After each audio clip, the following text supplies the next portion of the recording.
Welcome. My name is Fred Baerenz. I'm the President and Chief Executive Officer of AOG Wealth Management. We just hosted Bob Stein, Chartered Financial Analyst and Deputy Chief Economist of First Trust Advisors, on June the 6th for our annual mid-year economic update. Since we were not able to stream it live, we wanted to make this video version for you for our many clients who couldn't attend that day or who live around the U.S. and even in Asia and Europe. So with that in mind, I'm going to be using Mr. Stein's slides with his permission and giving you a recap of his comments and outlook.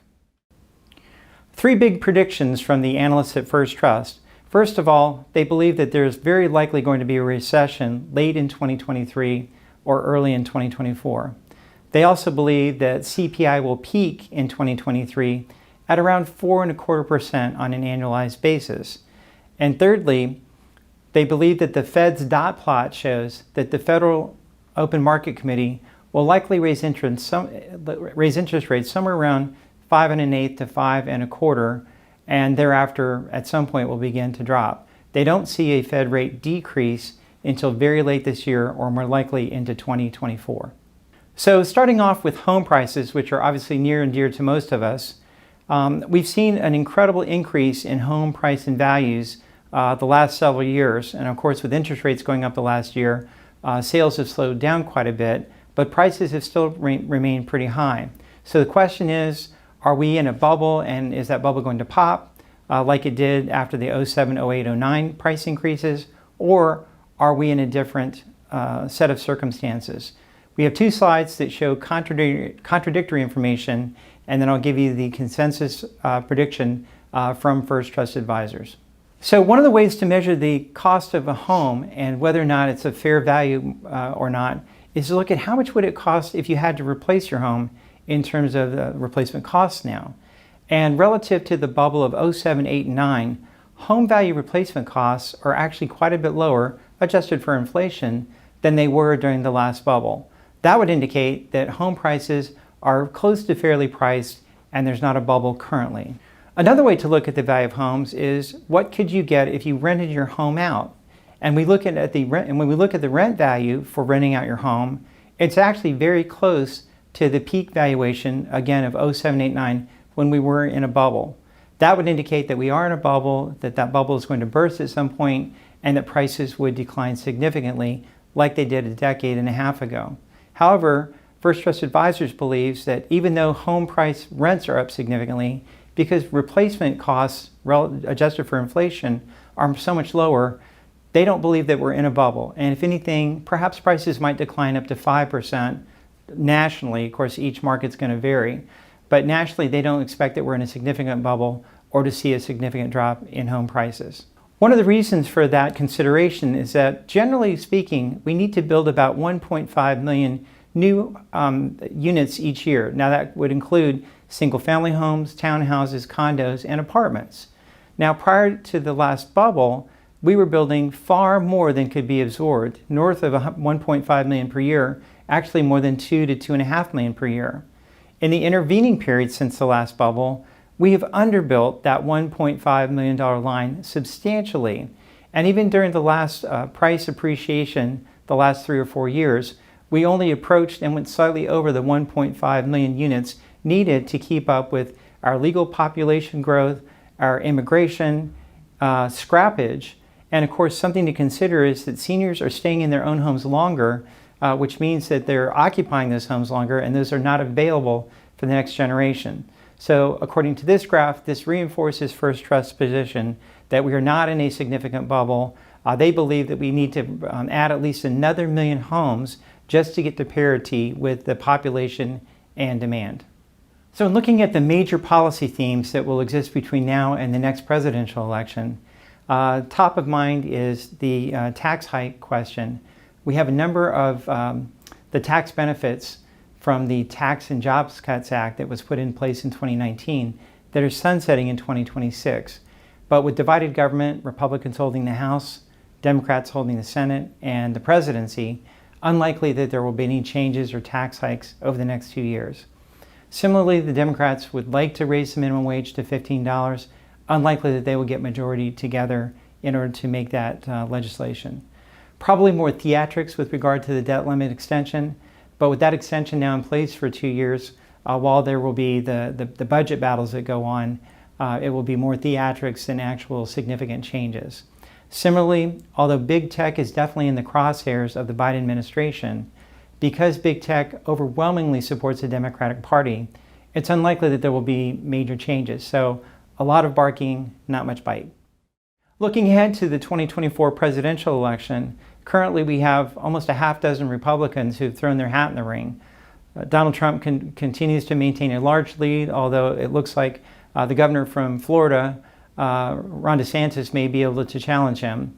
On the Democratic side, while President Biden is expected to be the nominee currently, given his health situation and some of his challenges, the belief is that if he were to change his mind, but if he waited for another year or 15 months, that Kamala Harris would very likely be the replacement. However, if he changes his mind sooner than that, that would give time for the several governors and senators that are leaders in the Democratic Party to throw their hat in the ring. So on the Democratic side, stay tuned.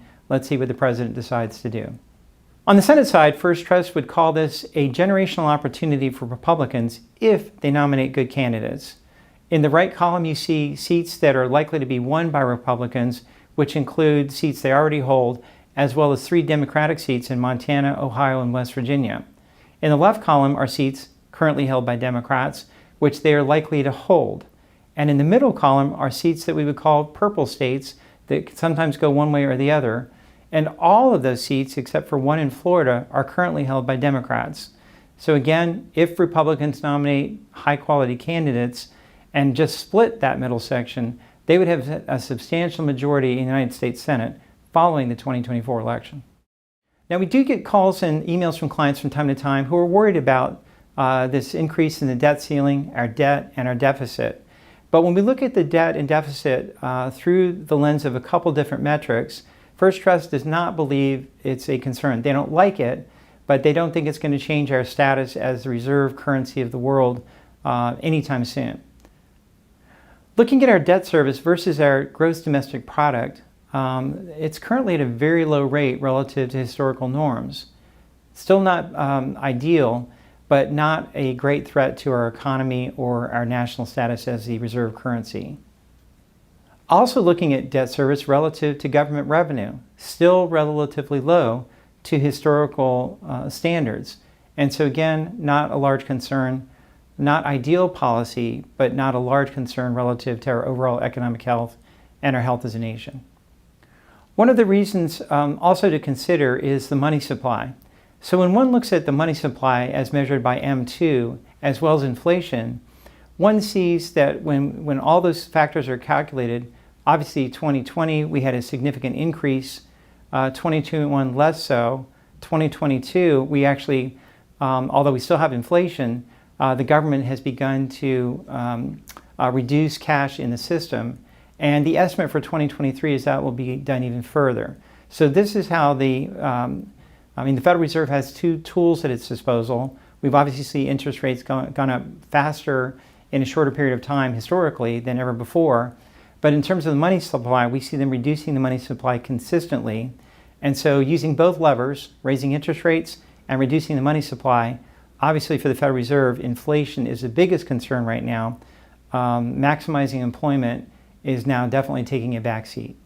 So for those of you that have children or perhaps even grandchildren and you're worried, we hear the old jargon or the survey question, do you think your children will live a better life than you do? And of course, anyone who's a parent or grandparent fervently hopes that that's the case.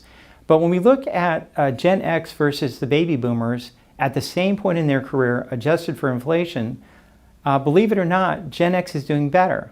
Now, back when baby boomers of a similar age, the growth was probably spread out a little bit more, whereas with Gen Xers, I believe that there's a little bit more dispersion where there's a lot of haves and also a lot of have-nots. But on average, Gen Xers are actually outperforming their parents at this point in their career.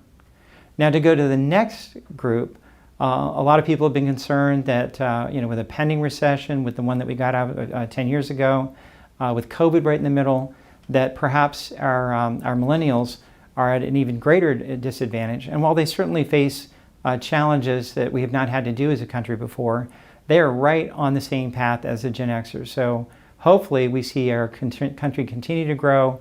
We see inflation come down to more rational levels. If we do go into recession, we'll see us come out the other side and hopefully have another huge bull market on the other end of that. And that's where the Gen Xers and the millennials will have a chance to hopefully make some hay. Remember, it's always good to save a little bit of money, invest a little bit of money, pay your taxes, spend the rest, but make sure that you save and invest. Save for short-term challenges and invest for long-term best future. This is Fred Baerenz, AOG Wealth Management, and I hope you've enjoyed the First Trust Advisors Mid-Year Update.